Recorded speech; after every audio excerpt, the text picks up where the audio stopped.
രാഹുൽ മാങ്കൂട്ടം പീഡിപ്പിച്ച അതിജീവിതമാർക്കൊപ്പമാണ് മുഖ്യമന്ത്രി. ദിലീപ് ആക്രമിച്ച നടി അതിജീവിതയ്ക്കൊപ്പമാണ് മുഖ്യമന്ത്രി. പക്ഷേ മുഖ്യമന്ത്രിയുടെ ചീഫ് സെക്രട്ടറി ജയതിലകിനെതിരെ ഒരു ആരോപണം വന്നിട്ടുണ്ട്. അതിപ്പോ ജനൻ ടി വി അടക്കം ഇപ്പൊ പുറത്തു വിട്ടിട്ടുണ്ട്. പല ചാനലുകളും പുറത്തു വിടുന്നുണ്ടായിരിക്കും. നമ്മൾ കണ്ടത് ജനൻ ടി വിയിലെ വാർത്തയാണ്. അപ്പോ അവർ പറയുന്നത് PA ആയ ഒരു സ്ത്രീ ഇയാളുടെ ലൈംഗിക വൈകൃതം സഹിക്കാൻ കഴിയാതെ മുഖ്യമന്ത്രിക്ക് പരാതി നൽകി. ഈ പരാതി മുഖ്യൻ അങ്ങ് പൂഴ്ത്തിവെച്ചു. മാത്രമല്ല, ഈ ജയതിലക് ചില്ലറക്കാരനൊന്നുമല്ല.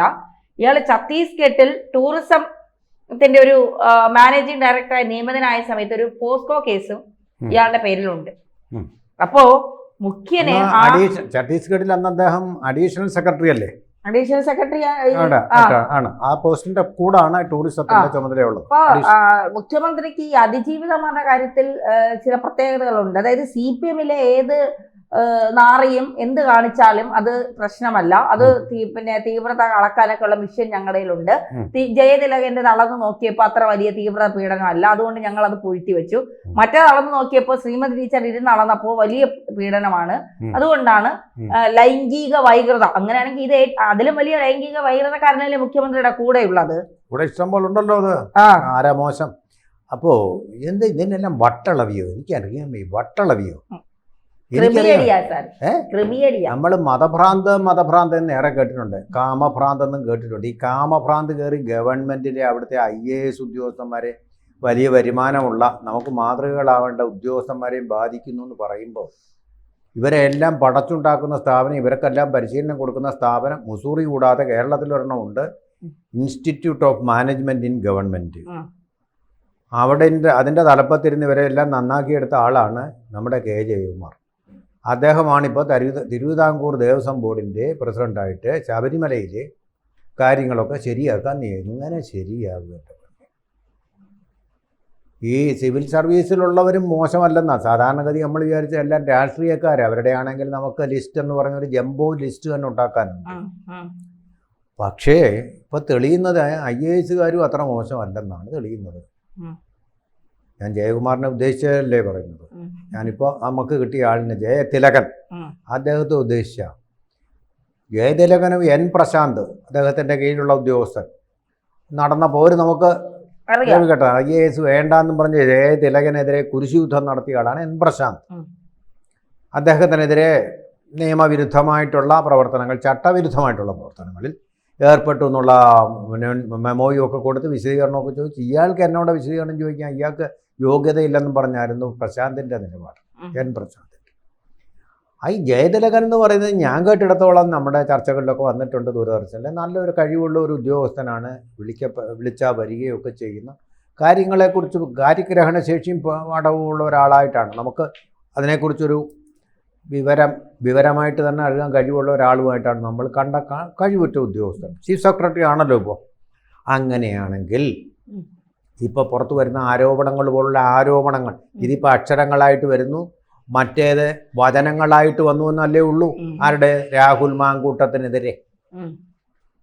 രാഹുൽ മാങ്കൂട്ടത്തിൽ ഭാഗ്യവശാൽ ചീഫ് സെക്രട്ടറി ഒന്നും അല്ലല്ലോ. എന്ത് നടപടി എടുക്കും? എന്തു നടപടി എടുക്കും? ഇതാണ് ചോദ്യം. പൂഴ്ത്തിയത് PT കുഞ്ഞുമുഹമ്മദിന്റെ FIR-ഉം പൂഴ്ത്തി വെച്ചല്ലോ, കൊടുക്കണ്ടെന്നും പറഞ്ഞു അവിടെ ഇരിക്കുക. ഇപ്പൊ രമേശ് ചെന്നിത്തലയുടെ മൊഴി കൊടുക്കാന്ന് പറഞ്ഞിട്ട് അതും പൂഴ്ത്തി വെച്ചല്ലോ. 2 ദിവസം താമസിച്ചിട്ട് മതിയെന്ന്. അതുപോലെ തന്നെ തീർന്നില്ല. ഇവിടെ PF-ന്റെ സ്വത്തുകൾ കണ്ടുകിട്ടണമെന്ന് കോടതി ആവശ്യപ്പെട്ടപ്പോൾ അതും കുറച്ച് പതുക്കെ മതി. ഇതൊക്കെ അങ്ങനല്ലേ സ്റ്റാലിനാവണ്ടേ ഇദ്ദേഹത്തിനും. സ്റ്റാലിൻ എങ്ങനെ അവിടെ വിളക്ക് കത്തിക്കാവുന്ന കോടതി ഉത്തരവ് വേണ്ട, ആൾക്കാർ അവിടെ ഒരു വിളക്കും തെളിക്കണ്ട, എൻ്റെ ഭാര്യ പറയുന്ന പോലെ കേട്ടാൽ മതി. ഇന്ന് സ്റ്റാലിൻ പറഞ്ഞില്ലേ, എൻ്റെ ഭാര്യ പറയുന്നതിനപ്പുറം ഒന്നും പോകാൻ പറ്റത്തില്ല എനിക്ക്, അതുകൊണ്ട് അവിടെ ഒന്നും വിളക്കൊന്നും കത്തിക്കണ്ട. മനസ്സിലായി? അപ്പോൾ അങ്ങനെ വരുമ്പോൾ ഇതെല്ലാം ഇതിപ്പോ അങ്ങനെയാണോന്ന് എനിക്കറിയാം. കേരളത്തിലെ കാര്യം ചില്ലറ ആരോപണങ്ങളൊന്നും അല്ല. അതായത് സ്ത്രീകളെ വിവാഹം ബോധിതരായ സ്ത്രീകളെ വിളിച്ച് അശ്ലീല മെസ്സേജുകൾ അയക്കുക, അവരെ അശ്ലീലപരമായി അവരോട് സംസാരിക്കുക, കീഴ് ജീവനക്കാരെ വിളിച്ചു വരുത്തി അശ്ലീലമായി സംസാരിക്കുക, അവർക്ക് അശ്ലീല മെസ്സേജുകൾ അയക്കുക. അപ്പൊ ഈ പ്രായത്തിന്റെ ഇതുകൊണ്ടായിരിക്കും ഈ നമ്പർ മാറിപ്പോയി പലർക്കും അയച്ചപ്പോ. അങ്ങനെയാണ് ഇത് പുറത്തു വരാനുള്ള കാരണം. മുൻ ഭാര്യയാണ് ഈ പുള്ളിക്കെതിരെ പിന്നെ ഛത്തീസ്ഗഡിലെ പോസ്കോ കേസ് നൽകിയിരിക്കുന്നത്. മുൻ ഭാര്യയാണ്. അത് ശരി, ഭർത്താവിനെതിരെ. മുൻ ഭാര്യയാണ് കൊടുത്തിരിക്കുന്നത്. ആ പോക്സോ കേസിന് അവർ തമ്മിലുള്ള ബന്ധം വഷളായതിന്റെ ഒരു പ്രതികാരമാണെന്ന് അറിയില്ല. അങ്ങനെ കേസുകൾ ഇവിടെ ഉണ്ടല്ലോ. രാഹുൽ മാങ്കൂട്ടത്തിനെതിരെ പ്രതികാരത്തിന് വേണ്ടി പരാതി കൊടുക്കും. അപ്പോൾ അതെല്ലാം സംശയിക്കണം. നമ്മളിതിന്റെ വിധിയൊന്നും പറയാൻ പോകണ്ട. പക്ഷേ ഏത് വർഷമാണെന്ന് കൊടുത്തിട്ടുണ്ടോ ഇതിൽ? ഇല്ല, കൊടുത്തില്ല. അദ്ദേഹം അഡീഷണൽ സെക്രട്ടറി ആയിരിക്കുമ്പോഴാണ്. അപ്പോൾ നന്നേ പ്രായക്കുറവുള്ള ചെറുപ്പത്തിൽ തന്നെ ആയിരിക്കും അത്. ഇവരുടെ ആദ്യത്തെ 2 വർഷം മുമ്പാണ് ജയതിലകനെതിരെ പീഡനവും ലൈംഗിക വൈകൃതവും ആരോപിച്ച് യുവതി പരാതി നൽകുന്നത്. 2 വർഷം മുമ്പ് നടന്ന വർഷമാണ് ഞാൻ ചോദിച്ചത്. നടന്ന വർഷം പറയുന്നില്ല. ആ സമയത്ത് ധനവകുപ്പിന്റെ അഡീഷണൽ സെക്രട്ടറി ആയിരുന്നു. അഡീഷണൽ സെക്രട്ടറി എന്ന് പറയുമ്പോൾ വളരെ പ്രായം കുറഞ്ഞ അവസ്ഥയിലായിരിക്കണം. കാരണം ഇവിടുത്തെ ആദ്യത്തെ പോസ്റ്റ് എന്ന് പറയുന്നത് സബ് കളക്ടർ ആയിട്ടാണ് ഇവരുടെ IAS കിട്ടിയത്. 2 വർഷം മുമ്പ് ഇയാൾ അഡീഷണൽ സെക്രട്ടറി. ഇപ്പൊ തന്നെ അത്യാവശ്യം നല്ല പ്രായം വരില്ലേ? അതെ, ചീഫ് സെക്രട്ടറി ആവണമെങ്കിൽ നല്ല പ്രായം വേണമല്ലോ. എന്നാൽ ഇത്രയും ഗൗരവമായ വിഷയമായിട്ട് FIR രജിസ്റ്റർ ചെയ്യാനും നടപടിയെടുക്കാനും മുഖ്യമന്ത്രി തയ്യാറായില്ല.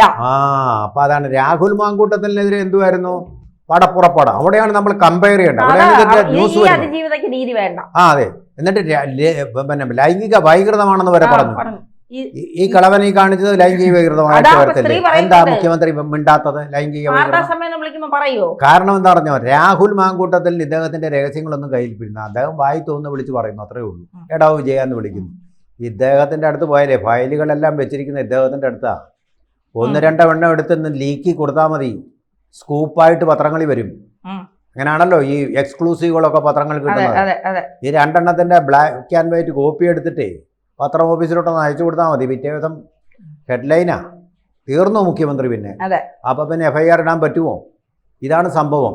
അപ്പൊ ഇദ്ദേഹത്തിനെതിരെ പോക്സോ കേസും ഉണ്ടല്ലേ? അത് ഭാര്യയാണ് പറഞ്ഞത്. സാറ് പറയുന്നത് പോലെ ഇനി ഇവര് തമ്മിലുള്ള മുൻ വൈരാഗ്യത്തിന്റെ പേരിലോ തെളിയിക്കപ്പെടാം. അല്ല, ഇങ്ങനെ തന്നെ ആണല്ലോ രാഹുൽ മാങ്കൂട്ടത്തിന്റെ കാര്യത്തിൽ തെളിയിക്കപ്പെട്ടതല്ലോ. ഇദ്ദേഹവും കുറ്റാരോപിതൻ, അതുപോലെ തന്നെ രാഹുൽ മാങ്കൂട്ടത്തിലും കുറ്റാരോപിതൻ. അപ്പൊ ഇദ്ദേഹം രാജിവെച്ചു പോകാൻ മുഖ്യമന്ത്രി പറയുമോ? ഇദ്ദേഹത്തെ പുറത്താക്കണമെന്ന് മുഖ്യമന്ത്രി പറയുമോ? ഇതാണ് എന്റെ ചോദ്യം. 2 വ്യക്തികൾക്ക്, ഇന്ത്യയിലെ എല്ലാ വ്യക്തികളും നിയമത്തിന്റെ മുമ്പിൽ ഒരുപോലെയാണല്ലോ, ഈക്വൽ ജസ്റ്റിസ് ആണല്ലോ. അങ്ങനെയാണെങ്കിൽ രാഹുൽ മാങ്കൂട്ടത്തിന് കൊടുത്ത അതേ ശിക്ഷ ഇദ്ദേഹത്തിനും കൊടുക്കുമോ?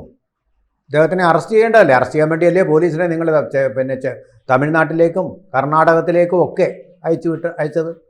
ഇപ്പോഴും നിൽപ്പുണ്ടല്ലോ പാലക്കാട്ടത്തെ ആ ഫ്ലാറ്റിന് മുമ്പിൽ മാങ്കൂട്ടത്തിനെ പിടിക്കാനായിട്ട് പോലീസും വണ്ടി. അവർ എന്നെ അറസ്റ്റ് ചെയ്ത് രാഹുൽ മാങ്കൂട്ടത്തിയുടെ ഔദ്യോഗിക വാഹനത്തെ അറസ്റ്റ് ചെയ്ത് അവിടെ വെച്ചിരിക്കുക. അത് പിന്നെ എടുത്തിട്ടില്ല. രാഹുൽ മാങ്കൂട്ടത്തിൻ്റെ MLA വാഹനം ഉണ്ടല്ലോ, അതവിടെ ഉണ്ട്, ഫ്ലാറ്റിൻ്റെ പിന്നെ ഗരാഷിലുണ്ട്. അതവിടെ തന്നെ ഇരിപ്പുണ്ട്.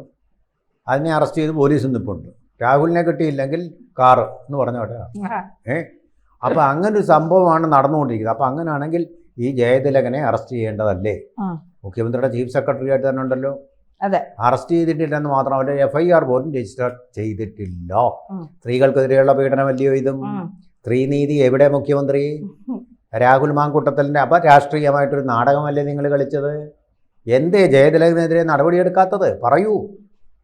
അത് വേറെ ആരുമല്ലല്ലോ. അവിടെ BJP-ക്കാരല്ലല്ലോ കൊടുത്തത് പരാതി, കോൺഗ്രസ്സുകാരല്ലല്ലോ കൊടുത്തത് പരാതി, അദ്ദേഹത്തിൻ്റെ ഭാര്യ തന്നെ. അപ്പോൾ ഭാര്യയെ വിശ്വാസമില്ലെന്നാണോ വരുന്നത്?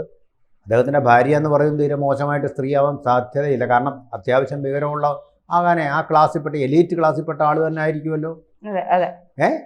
അപ്പൊ ഭാര്യ എന്താ പിരിഞ്ഞു പോകാൻ കാര്യം? അവിടെ എന്തോ പ്രശ്നം ഉണ്ടായിട്ടില്ലേ? Spelling mistake ഉണ്ടാക്കിയിട്ടില്ലേ? അപ്പോൾ ഈ ചില കളവന്മാരൊക്കെ വയസ്സുകാലത്ത് കൊച്ചു പിള്ളേർക്കൊക്കെ മെസ്സേജ് അയക്കാറുണ്ടെന്ന് കേട്ടിട്ടുണ്ട്. പക്ഷേ ഇതിപ്പോൾ ഒരു ചീഫ് സെക്രട്ടറി തന്നെ ഇങ്ങനെയുള്ള പരിപാടികളൊക്കെ ഇങ്ങനെ ആസൂത്രണം ചെയ്യുമ്പോൾ ഓരോരുത്തരുടെയും പൂർവാശ്രമം പരിശോധിച്ച് കഴിഞ്ഞാൽ ഭാര്യമാർ വിശ്വസ്തരായതുകൊണ്ട് അവർ പറഞ്ഞത് ഭാര്യയായിട്ട് പിണങ്ങുന്നത് സൂക്ഷിച്ചു വേണം. ഇതുപോലുള്ള കാര്യങ്ങളൊക്കെ ലോകം അറിയും, നിങ്ങൾ നാറും.